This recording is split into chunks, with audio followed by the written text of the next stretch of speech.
Olá, meus irmãos, hoje é terça-feira, nós estamos meditando o Evangelho de Marcos, capítulo 10, versículos de 28 a 31. Naquele tempo, começou Pedro a dizer a Jesus: Eis que nós deixamos tudo e te seguimos. Respondeu Jesus: Em verdade eu vos digo, quem tiver deixado casa, irmãos, irmãs, mãe, pai, filhos, campos por causa de mim e do Evangelho, receberá 100 vezes mais agora durante esta vida, casa, irmãos, irmãs, mães, filhos e campos, com perseguições, e no mundo futuro a vida eterna. Muitos que agora são os primeiros serão os últimos, e muitos que agora são os últimos serão os primeiros. Bem, meus irmãos e minhas irmãs, hoje o Evangelho é uma continuidade daquilo que nós meditamos ontem sobre o jovem rico. Bom mestre, o que devo fazer para alcançar a vida eterna? Então o texto do Evangelho, como também do dia anterior, ele se encontra nessa parte central do Evangelho de Marcos. Começa com a cura do cego e termina com uma mesma. Com isso, Marcos quer nos mostrar que os discípulos continuam com sua incompreensão diante da missão. Precisamos curar as nossas cegueiras diante da missão. No início e no fim desta sessão, Marcos vai colocar o tema da fé, a fé como um dom de Deus. A fé nos faz ver a nossa presença neste mundo. Desde o começo da atividade pública de Jesus, Marcos vai mostrar a cegueira dos discípulos. Mas Jesus fará tudo para pouco a pouco tirar a cegueira desses homens.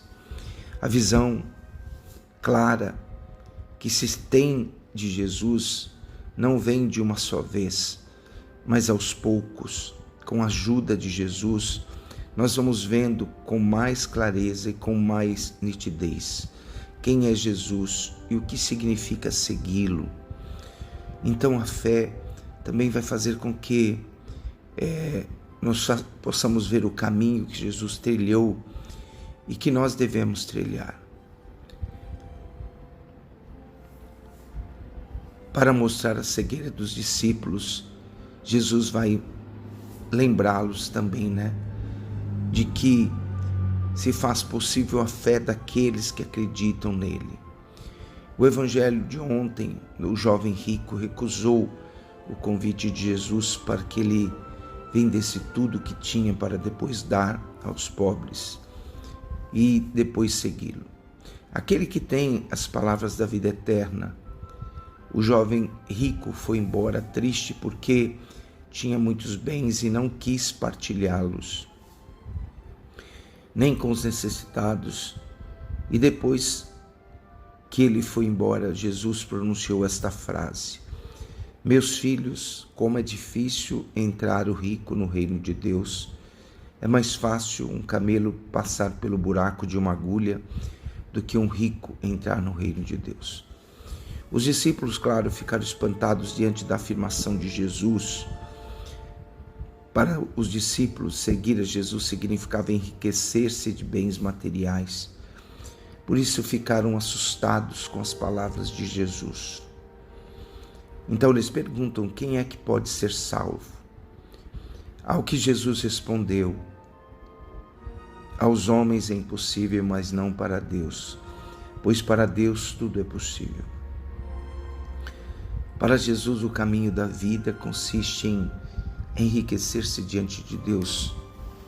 Não, só quem sabe perder a vida deste mundo por causa do Evangelho vai estar nas mãos dos homens, mas é um dom gratuito de Deus e não pode merecer-se. Ao ouvir a afirmação de Jesus, Pedro também perguntou: Eis que nós deixamos tudo e te seguimos.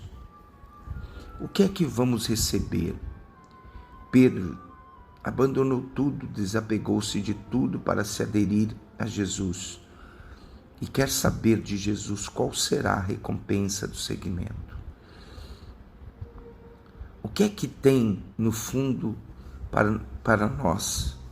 Ou o que é que tem no fundo ou por trás da frase de Pedro?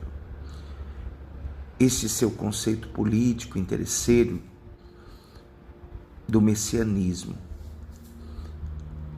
Jesus vai dizer: os discípulos buscam postos de honra, recompensas.